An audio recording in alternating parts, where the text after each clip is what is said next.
안녕하세요. 감성라디오 사연 읽어주는 송여사입니다.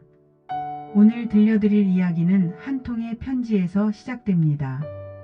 딩크족이라던 남편의 충격적인 비밀, 그리고 제게 찾아온 아이. 과연 이들에게는 무슨 일이 있었던 걸까요? 지니 씨가 보내주신 사연, 지금부터 시작하겠습니다. 다른 심장을 가진 남자와의 결혼. 여보, 이번 주말에 날씨 정말 좋대. 우리 오랜만에 캠핑 갈까? 새로 산 텐트도 한번 쳐봐야지. 퇴근한 남편 주영의 옷을 받아들며 제가 활기차게 물었지만 그는 소파에 몸을 던지며 리모컨부터 찾았습니다. 아, 피곤하다. 주말엔 그냥 집에서 쉬자. 맛있는 거 시켜 먹고 영화나 보자. 그게 최고야. 잡지사 기자인 남편 주영과 저는 그런 부부였습니다. 저는 주말이면 햇살 속으로 뛰어들고 싶은 사람이었고, 남편은 암막 커튼을 치고 자신만의 동굴로 들어가고 싶은 사람이었죠. 연애할 땐 그저 조금 다른 성향이라고 생각했던 것들이 결혼 후에는 결코 맞춰질 수 없는 퍼즐 조각처럼 느껴졌습니다. 남편은 제 옆에 있으면서도 늘 다른 세상에 사는 사람 같았습니다. 가장 큰 어긋남은 아이 문제였습니다. 저는 언젠가 제 아이의 손을 잡고 함께 조깅하고 캠핑장에서 모닥불을 피우는 미래를 꿈꿨습니다. 하지만 남편은 확고한 딩크족이었죠. 지니야, 난 지금 우리의 삶이 완벽하다고 생각해. 아이에게 얽매여서 우리 둘의 시간을 잃고 싶지 않아. 당신과 오붓하게 자유롭게 살고 싶어. 사랑했기에 저는 그의 뜻을 존중했습니다. 하지만 공원을 산책할 때마다 아이들의 웃음소리가 심장처럼 제 귓가에 울렸고, 텅 빈 집의 고요함은 종종 외로움이라는 이름으로 저를 덮쳐왔습니다. 활동적인 취미를 공유할 수 없었던 저희는 각자의 방식으로 서로를 사랑했습니다. 하지만 서로 다른 언어로 사랑을 속삭이는 것처럼 그 마음은 온전히 전해지지 않고 공중에서 흩어지기 일쑤였습니다. 예고 없이 찾아온 손님, 아주버님. 그렇게 밋밋한 일상이 흐르던 어느 날, 현관문 너머로 낯설지만 어딘가 익숙한 활기가 들이닥쳤습니다. 주영아, 나왔다. 재수씨, 안녕하세요. 10년간의 외국 생활을 정리하고 한국으로 돌아온 아주버님, 규영이었습니다. 커다란 여행 가방 2개를 들고 서 있는 그는 햇살을 그대로 머금은 듯 남편과 피를 나눈 형제라는 게 믿기지 않을 정도로 달랐습니다. 까맣게 그을린 피부, 사람 좋은 미소, 그리고 온몸에서 뿜어져 나오는 건강한 에너지까지. 집에만 오면 무기력해지는 남편과는 정반대였죠. 형, 갑자기 무슨 일이야? 야, 임마. 동생 집에 오는데 이유가 있어야 하냐? 집 구할 때까지만 신세 좀 지자. 남편의 얼굴에는 당혹감이 스쳤지만 아주버님의 호탕함에 떠밀려 어색한 동거는 그렇게 시작되었습니다. 처음 며칠간은 숨 막히게 불편했습니다. 좁은 집이 더 좁게 느껴졌고, 아침마다 마주치는 낯선 남자의 존재는 제 일상의 리듬을 깨뜨렸습니다. 하지만 아주버님은 그런 제 마음을 아는지 모르는지 스스럼 없이 다가와 무너진 일상의 벽을 허물기 시작했습니다. 같은 취미, 같은 시간, 흔들리는 마음. 변화는 매일 아침 반복되던 제 조깅 코스에서 시작되었습니다. 늘 혼자 달리던 길에 누군가 나란히 발을 맞추기 시작한 겁니다. 재수씨, 혼자 뛰면 심심하잖아요. 저도 한국 온 김에 다시 운동 시작해야죠. 규영 아주버님이었습니다. 처음에는 어색하게 숨소리만 나누며 달렸지만 땀이 흐를수록 대화도 자연스럽게 흘러나왔습니다. 저희는 놀라울 정도로 비슷한 사람들이었습니다. 좋아하는 등산 코스, 즐겨 듣는 음악, 심지어 커피 취향까지. 남편과는 단 한 번도 나눠보지 못했던 종류의 대화들이 아주버님과는 샘솟듯 이어졌습니다. 어느 날 저녁 식탁, 남편은 여느 때처럼 스마트폰 뉴스에 콜을 받고 있었고, 저와 아주버님은 주말 산행 계획으로 신이 나 있었습니다. 설악산 대청봉 코스가 그렇게 좋다던데 우리 이번 주말에 가볼까요? 좋죠. 가서 닭백숙도 먹고 와요. 재수씨 닭백숙 좋아해요? 그럼요. 완전 좋아하죠. 그때 남편이 무심하게 한마디 던졌습니다. 난 됐어. 둘이 잘 다녀와. 난 집에서 밀린 책이나 볼래. 그 순간 저는 남편의 얼굴이 아닌 아주버님의 얼굴을 보고 미소 짓는 제 자신을 발견했습니다. 죄책감이 밀려왔지만 동시에 아주 오랜만에 누군가와 완벽하게 연결되어 있다는 충만함이 저를 감쌌습니다. 제 안에 잠들어 있던 생기가 아주버님이라는 사람을 통해 다시 깨어나고 있었습니다. 넘지 말아야 할 선. 운명의 장난이었을까요? 남편이 보름간의 해외 취재를 떠나게 되었습니다. 몸 조심하고 집 잘 부탁해. 현관문이 닫히고 정막이 내려앉은 집에는 저와 아주버님 단둘만 남았습니다. 어색한 침묵이 우리 사이를 맴돌았죠. 주말 아침 창밖에 눈부신 햇살을 보며 아주버님이 말했습니다. 재수씨, 날씨가 너무 좋아서 집에만 있기 아깝네요. 우리 캠핑 갈래요? 그렇게 우리는 도망치듯 도시를 빠져나왔습니다. 캠핑장에 도착한 우리는 마치 오랫동안 손발을 맞춰온 팀처럼 완벽한 호흡을 자랑했습니다. 저녁이 되고 옆 텐트의 가족이 저희에게 말을 걸었습니다. 두 분 너무 잘 어울리세요. 신혼부부 같으셔. 저희는 약속이라도 한 듯 그저 멋쩍게 웃으며 부인하지 않았습니다. 그 오해가 그 순간만큼은 달콤한 진실처럼 느껴졌습니다. 밤이 깊어지고 타오르는 모닥불 앞에 나란히 앉아 우리는 많은 이야기를 나눴습니다. 서로의 가장 깊은 곳을 어루만지는 대화 속에서 저는 위로를 받았습니다. 그때 아주버님이 제 손을 조심스럽게 잡았습니다. 그의 손에서 전해져 오는 뜨거운 온기가 마치 전유처럼 온몸으로 퍼져나갔습니다.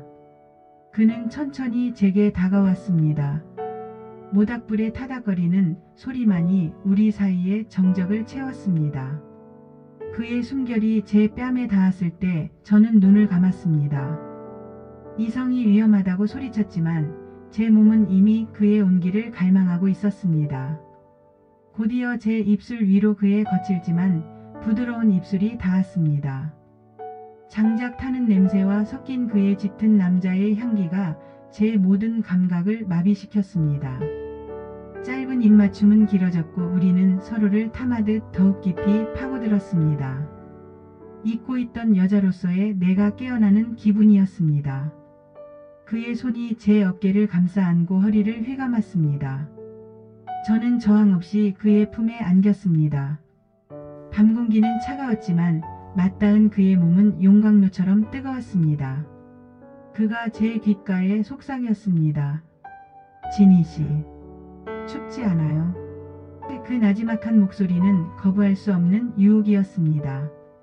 그는 저를 가볍게 안아 일으켜 텐트 안으로 이끌었습니다. 좁은 텐트 안 희미한 랜턴 불빛 아래 우리는 서로의 그림자를 탐했고 결국 넘지 말아야 할 선을 넘고 말았습니다. 그 하룻밤의 뜨거운 불장난은 제 인생을 송두리째 바꿔놓았습니다. 새로운 생명 그리고 위험한 거짓말. 그날 이후 남편이 있는 집은 우리 둘만의 아슬아슬한 미래 장소가 되었습니다. 남편이 출근하고 텅 빈 집, 그 고요함은 더 이상 외로움이 아닌 짜릿한 해방감으로 채워졌습니다. 예전 같으면 각자 책을 읽거나 스마트폰만 보던 소파는 우리의 체온으로 뜨거워졌습니다. 남편이 싫어하던 액션 영화를 보란 듯이 크게 틀어놓고 그의 옆자리에 앉아 팝콘을 나눠 먹으며 입술을 훔쳤죠. 현관문 도어록 소리가 환청처럼 들릴 때마다 심장이 철렁 내려앉았지만 그럴수록 우리는 더 대담해졌습니다. 어느 날 저녁 남편의 야근 소식에 규영 씨와 함께 저녁을 준비했습니다. 높은 찬장에서 그릇을 꺼내려는 제 등 뒤로 그가 다가와 허리를 감싸 안으며 가볍게 저를 들어 올렸습니다. 이렇게 하면 되잖아. 그의 귓가에 스치는 숨결에 온몸이 떨려왔습니다. 재료를 손질하는 제게 다가와 목덜미에 입을 맞추고 그의 손이 제 풍만한 가슴에 닿았을 때 우리는 조리대 위에서 위태로운 사랑을 나누기도 했습니다. 죄책감은 스릴에 묻혀 희미해져 갔습니다. 그렇게 위험한 나날이 계속되던 어느 날부터인가 제 몸이 이상 신호를 보내기 시작했습니다. 자꾸 속이 메스꺼리고 평소 좋아하던 커피 향이 역하게 느껴졌죠. 설마 하는 마음에 떨리는 손으로 임신 테스트기를 확인했을 때 제 눈앞에는 선명한 두 줄이 나타났습니다. 제 평생의 꿈이었던 아기. 하지만 그 아이의 아버지는 제 남편이 아니었습니다. 기쁨과 공포가 동시에 온몸을 휘감았습니다. 남편이 출근한 오전 규영에게 아무 말 없이 테스트기를 건네자 그의 얼굴이 하얗게 굳어졌습니다. 이게 어떻게... 규영씨, 나 어떡해요? 제 눈에서 눈물이 터져 나왔습니다. 잠시 동안 충격에 빠져있던 그는 이내 저를 와락 끌어안았습니다. 그의 품은 단단하고 따뜻했습니다. 내 아이야. 진이야, 우리 아이. 그의 목소리는 기쁨과 두려움으로 떨리고 있었습니다. 우리는 한참을 부둥켜 안고 울고 웃었습니다. 그리고 이 위험한 상황을 헤쳐나갈 유일한 방법을 찾아냈습니다.